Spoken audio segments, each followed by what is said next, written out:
नमः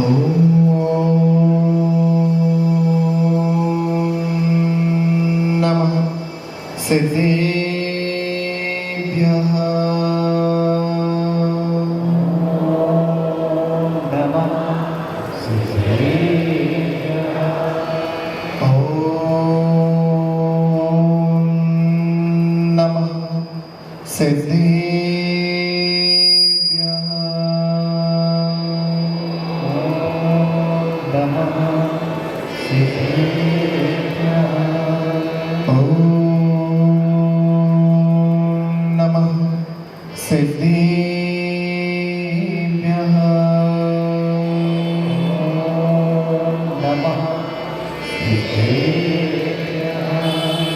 जय बोले अनंतानंद से परमेष्ठी भगवान की जय। देवादिदेव खजरान श्री अजितनाथ भगवान की जय। देवादिदेव खजरान श्री पदप्रभु भगवान की जय।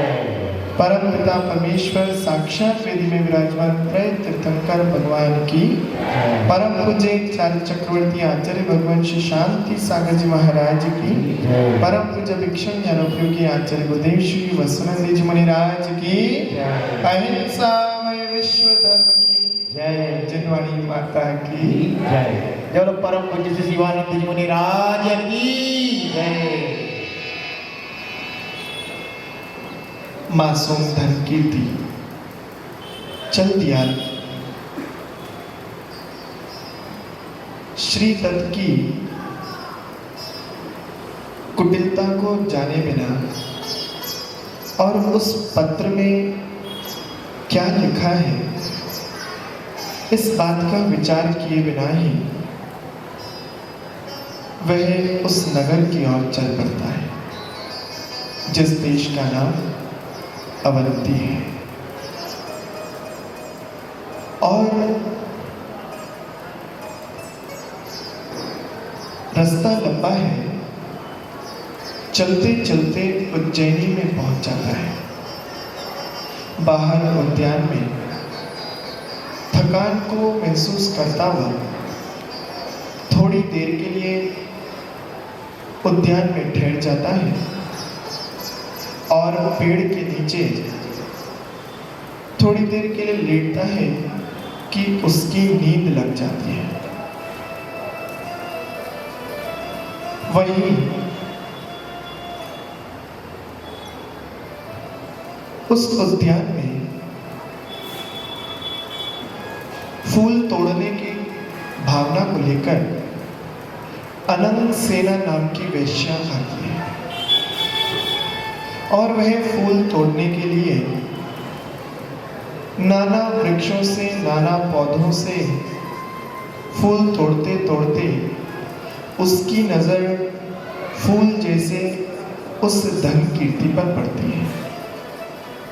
अरे कितना मासूम है, इसको देखकर मेरा तो इसके प्रति प्रेम उमड़ रहा है।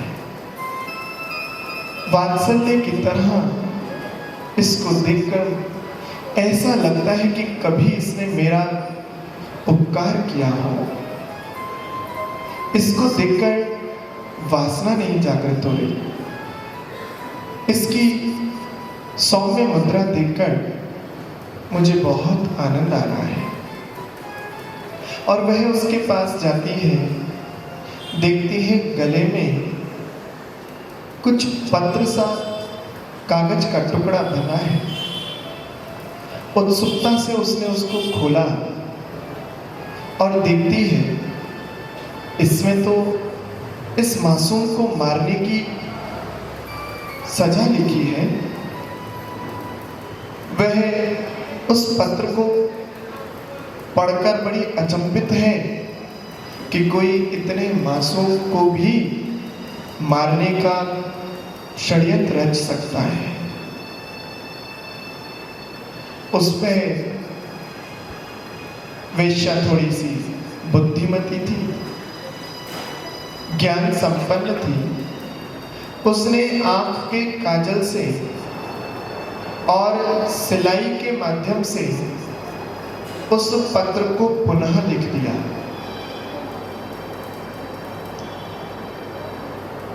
और उसमें लिखा, इस बालक के साथ, युवा के साथ अपनी बहन का विवाह कर देना, मेरे आने का इंतजार मत करना। बहुत ही शुभ मुहूर्त है, शुभ मंगल अवसर है, लड़का बहुत नेक है, जाते ही विवाह हो जाना चाहिए। और पुनः वापस वह पत्र बांध करके यथावत उसके गले में जहां स्थान से निकाला वहीं पर बांध दिया। वह अपना काम करके चली गई और वह धन कीर्ति अभी भी निद्रा में विश्राम कर रहा है। जब उसकी आंख खुली और उसने अगले गंतव्य के लिए और चलने की तैयारी की, वह बैलगाड़ी को लेकर धीरे धीरे अवंती नगर में पहुंच गया। उस अवंती देश में उसके श्रीदत्त के घर पर पहुंचकर उसने वह पत्र दिया। महाबल ने पढ़ा और देखा, वास्तव में लड़का तो योग्य है, सर्वगुण संपन्न नजर आता है। पिताजी ने सही किया, ऐसा सुंदर अवसर है, क्यों ना श्रीमती का विवाह कर ही दिया जाए। मां से चर्चा की, मां ने कहा बात तो ठीक है, पिता की आज्ञा भी है, आज ही इसका शुभ विवाह कर दिया जाए। और श्रीमती का विवाह धन कीर्ति के साथ कर दिया गया। अब कुछ दिन बाद श्रीदत्त लौटकर आया और देखा श्रीमती सुहागन बनी घर में घूम रही है। ये क्या है? मां ने बोला, तुमने ही तो कहा था इसका विवाह कर देना। अरे किससे विवाह कर दिया? अरे आप ही ने तो पत्र भेजा था, जिसके साथ घी का वह पूरा का पूरा घड़े भरकर आपने भेजे थे, उसी के साथ विवाह करने के लिए कहा था। अरे सत्यानाश हो तुम्हारा, उससे विवाह नहीं करना था। उसने तो हमारा घर कुलंक मिट्टी में मिलाने की कोशिश की थी। वह तो हमारा दुश्मन है, दुश्मन, और तुमने उससे उसका विवाह कर दिया। हे भगवान, कैसी मति भ्रष्ट हुई तुम लोगों की। अब मुझे ही कुछ करना होगा, मुझे ही कुछ निर्णय लेना होगा। कहाँ है वो? तभी वह धन कीर्ति सामने आ गई। पिताजी प्रणाम। क्या पिताजी, अभी तुम हमारे दामाद नहीं हो? जी, जब तक हमारे घर की कुल देवी के तुम दर्शन नहीं कर लोगे, तब तक तुम हमारे रीति रिवाज पालन के बिना हमारे घर के दामाद नहीं कहला सकते। जी पिताजी, क्या करना है? आपके कुल और मेरे कुल में अब कोई भेद नहीं है। बस ठीक है, ठीक है। आज रात को 12 बजे तुम्हें वह बाहर उद्यान में वह देवी का मंदिर है, उसमें पहले वहां नैवेद्य चढ़ाकर आना होगा। याद रखना, अकेले जाना और किसी को साथ मत ले जाना। जी पिताजी।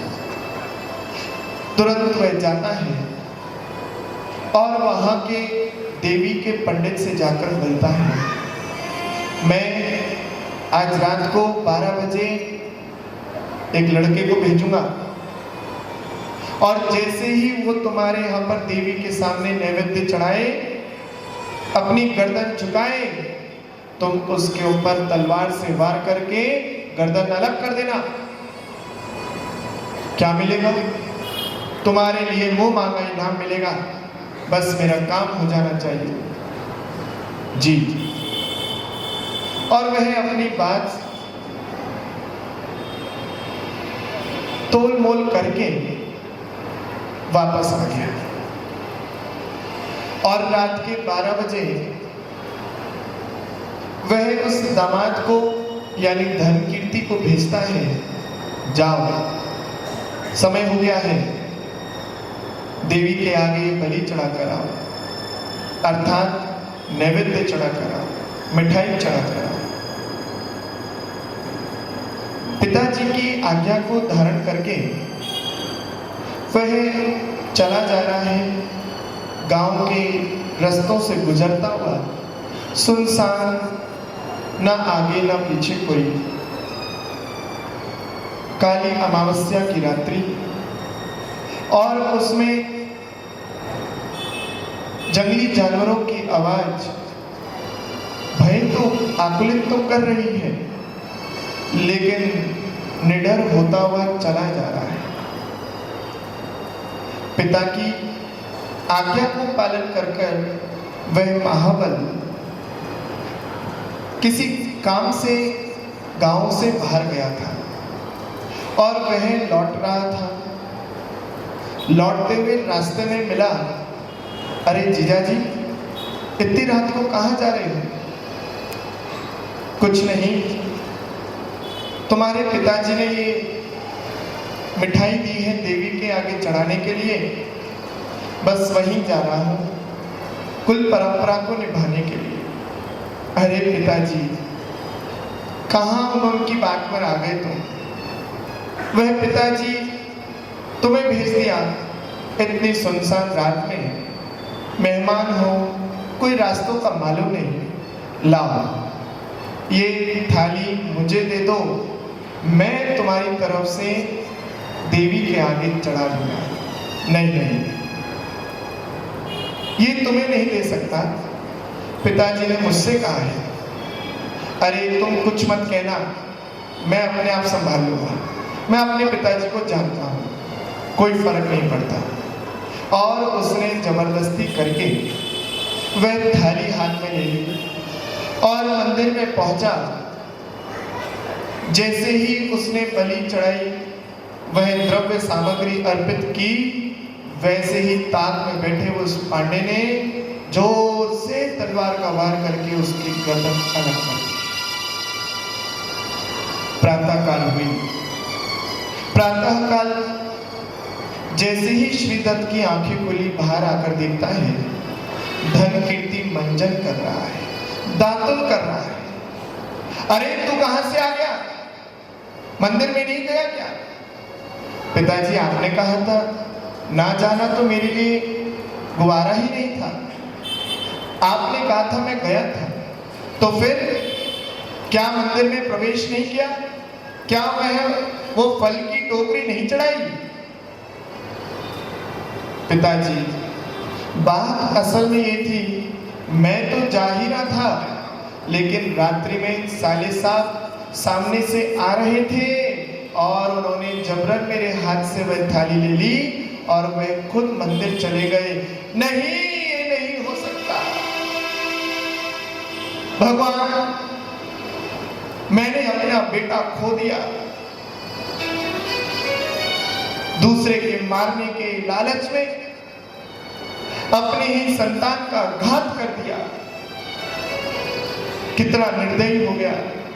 ये सब इस दुष्ट की वजह से हो रहा है, सब इसी का किया कर रहा है। मैं नहीं छोड़ूंगा, अपने बेटे का बदला लेकर रहूंगा, कुछ भी हो जाए, आज नहीं तो कल इसके प्राण लेकर ही रहूंगा, अपने बेटे का बदला लेकर रहूंगा। रोता रोता वह अपने पत्नी से कहता है, पत्नी चीख फाड़ करती है, छाती पीटती है, रोती है और उससे सारी बात ज्यों की त्यों उस श्रीदत्त ने कह दी। तब उसकी पत्नी कहती है, मैं अपने बेटे का बदला लेकर रहूंगी, तुम्हारे बस की अब ये बात नहीं, अब मुझे ये काम सौंप दिया जाए, मैं अपने हाथों से उसका खून करूंगी, उसका बदला लेकर रहूंगी, उसको कत्लेआम कर दूंगी, उसको उसके परलोक सुधार कर मैं दम लूंगी। ओहो, कशाय जागृत हो गई, परिणाम विकृत हो गए। बेटे की अभी अर्थी भी शांत नहीं हुई, वह चिता की अग्नि भी अभी ठंडी ना हुई, लेकिन इधर चित्त में उन दोनों की अग्नि प्रज्वलित होने लगी है। बदले की आग, बदले की आग। कैसे होगा बदला, कैसे लेंगे वो अब अपने बेटे का बदला? क्या वे धन कीर्ति को अब की बार मार पाएंगे? मारेंगे तो कैसे? या कोई मुनि महाराज उन्हें संबोधित करेंगे, उन्हें संभालेंगे, उन्हें संबोध करेंगे, कोई धर्मात्मा मिलेगा, या उन्हीं की बेटी उनको संबोध करेगी, या फिर दोनों ही उन पाप के ढेर में दफन हो जाएंगे। क्या होगा, कैसे होगा, कुछ भी कहा नहीं जा सकता। तुमसे नहीं होगा, अब मैं इस काम को संभालूंगा। ये बात श्री दत्त की पत्नी ने कही, और ये बात तो उसने करने के लिए ठान लिया। विचार विमर्श चलने लगा, कैसे आखिर अपने पुत्र का बदला लूं। कुछ ही दिन बीते थे कि अचानक उसके मन में एक विचार आ गया, लड्डू में जहर देकर अपने इस दुश्मन रूपी दामाद को खत्म कर दिया जाए। और उसने अपने षड्यंत्र भरे दिमाग से गुड़ के लड्डू बनाए, और वह गुड़ के लड्डू दो प्रकार के बनाए। एक प्रकार का लड्डू थोड़ा बड़ा था और थोड़ा साफ सुथरा उजला था, और दूसरे प्रकार के लड्डू थोड़े छोटे थे, काले गुड़ के और बासी गुड़ के। उसने अपनी बेटी को बुलाया और बोली, श्रीमती, बहुत दिन से घर में मीठा नहीं बना था, शोक का समय भी समाप्त हो गया है, समय बीत गया है, दुख के दिन भी बीत रहे हैं, इसलिए आज मैंने खुशी के लिए थोड़े से लड्डू बनाए। ऐसा करना, मैं स्नान करने जा रही हूँ और तुम दामाद जी को ये साफ और बड़े वाले लड्डू खिला देना। क्या कहेंगे वो, जब से घर में आया हूँ कोई खातिरदारी ही नहीं हो पाई, तो आज ध्यान से उन्हें ये सफेद उजले हुए चमकदार बड़े बड़े वाले लड्डू खिला देना। और दो ही बने हैं, इसलिए दोनों उन्हीं को देना, और छोटे वाले लड्डू खुद के लिए और पिताजी के लिए रख लेना। ठीक है महाराज। पिताजी बाहर से आए और अपने पति को, दोनों को एक साथ वहां परोसने के लिए बैठा दिया। भोजन की थाली लगा दी, अच्छे सुंदर पकवान बनाकर दोनों के लिए भोजन परोसा गया, और कहा, भगवान का नाम लो और भोजन प्रारंभ करो।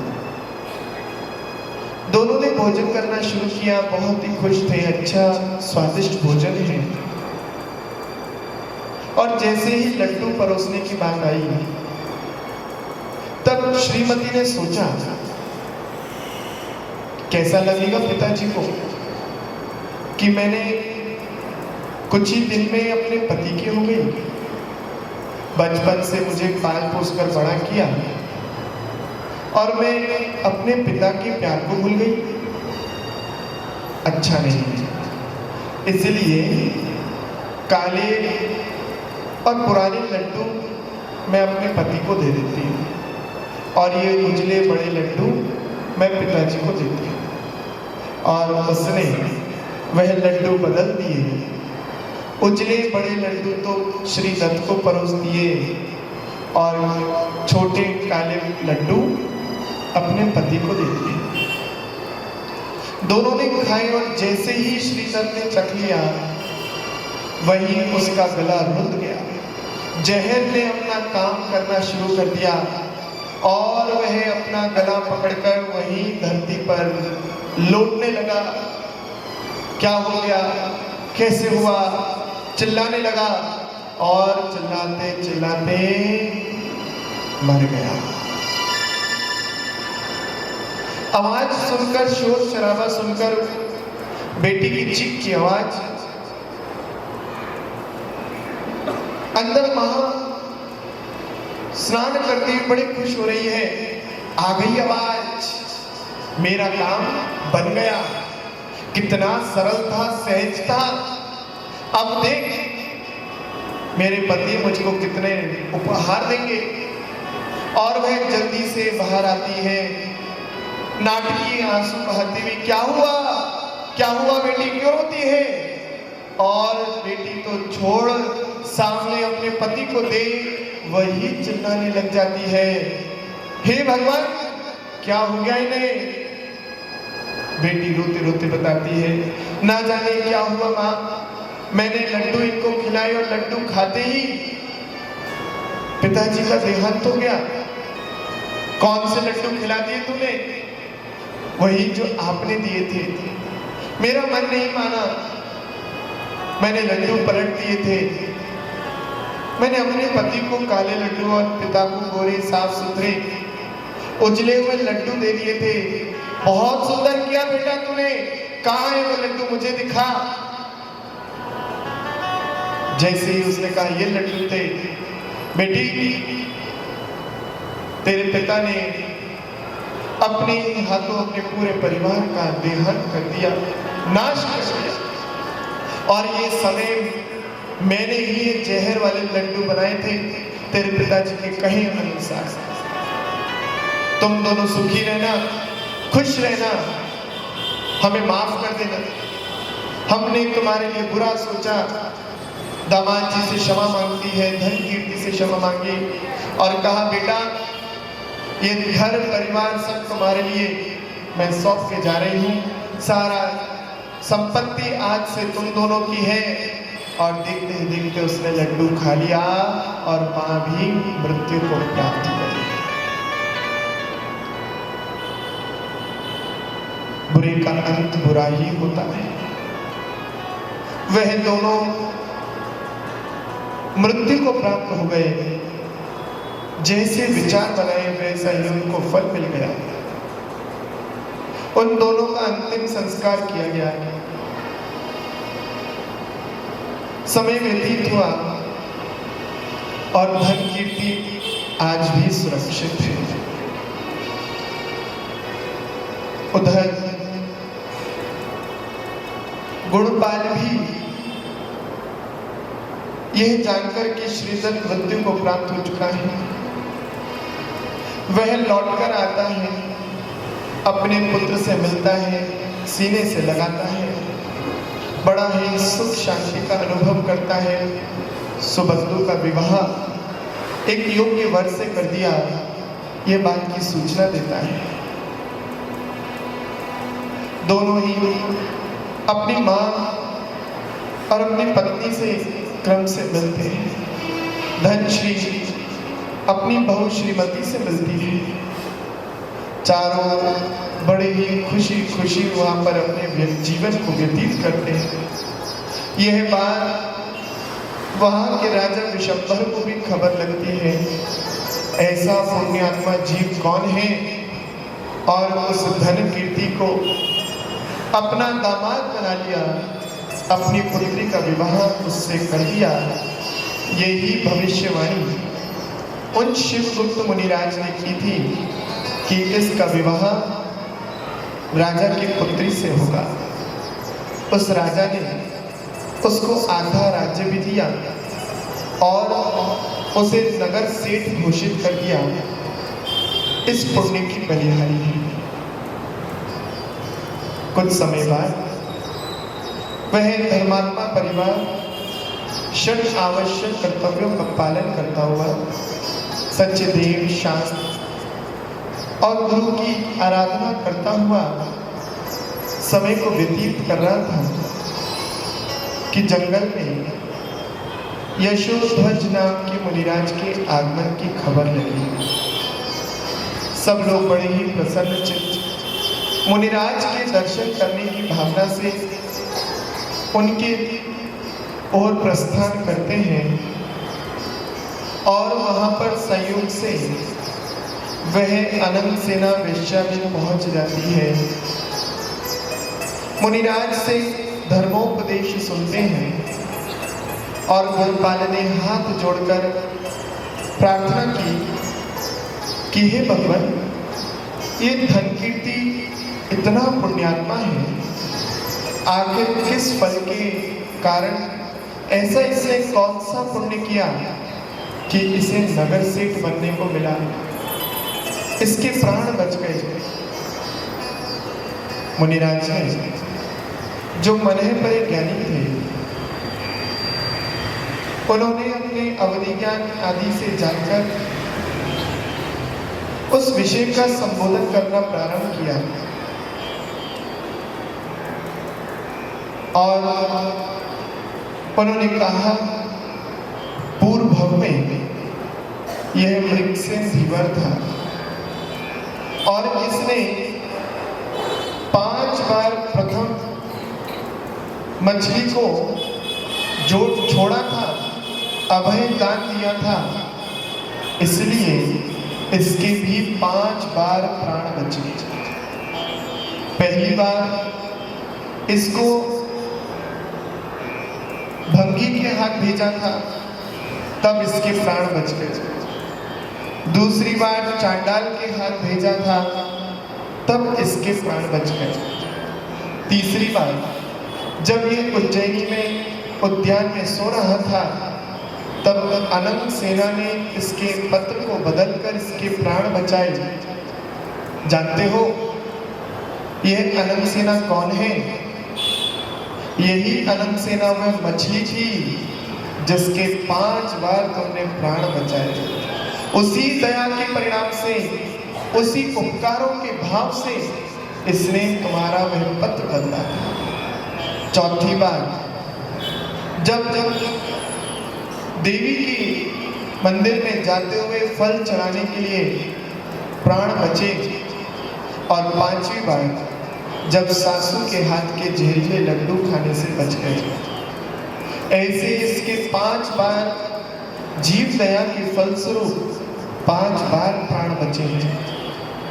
यह सुनकर वह यह पूछते हैं कि किस प्रेम के उदय से, किस स्नेह के कारण इसकी पत्नी श्रीमती हुई है। तब बताया जो इसके मृगसेन धीवर की घंटा नाम की स्त्री थी, उसने भी इसके मरने के उपरांत वही व्रत ले लिया था और उसके फलस्वरूप यह मरण को प्राप्त होकर यह श्रीमती नाम की कन्या हुई, जिसका विवाह इस धन कीर्ति के साथ हुआ है। इस तरह से पूर्व भवों को जानकर उन सबको बड़ा ही संतुष्ट हुआ। सभी के भाग्य बड़े ही निर्मल भावों से युक्त हो गए और गोपाल ने वहीं पर अहिंसा आदि व्रतों को धारण किया। यह देखकर जाति स्वर्ण से युक्त धन कीर्ति ने भी अपने वैराग्य को दृढ़ करते हुए उन्हीं मुनिराज से दीक्षा धारण कर ली, रत्नात्रय का पालन किया और घोर तपस्या करते हुए सर्वार्थ सिद्धि विमान में जाकर 33 सावर की आयु वाले वह देव हो गए। अगले भव में वह इसी मध्यलोक के 2.5 द्वीप से मुक्ति को प्राप्त करेंगे। महानुभाव, इस प्रकार से ये कथानक आज पूर्णता को प्राप्त होता है। एक बार प्राण बचाने वाले का 5 बार प्राण बचाने वाले का जब 5 बार प्राण रक्षण होता है, तो जो जीव बार बार जीवों की रक्षा करता है, प्राणों का रक्षण करते हुए दूसरों को प्राणदान देता है, ऐसा महाव्रती अणुव्रती कितना सौभाग्यशाली होता होगा। कितनी बार उसका अकाल मरण से उसका बचाव होता है। इसलिए महानुभाव, यदि आप भी निरोगी होना चाहते हैं, यदि आप भी अकाल मरण से बचना चाहते हैं, यदि आप भी दूसरों के द्वारा घात से बचना चाहते हैं, तो आप जीव दया का पालन कीजिए, अहिंसा व्रत का पालन कीजिए और मध्य मास मधु का आजीवन त्याग कीजिए। महानुभाव, आप सभी लोग धर्म ध्यान को वृद्धि को प्राप्त हो।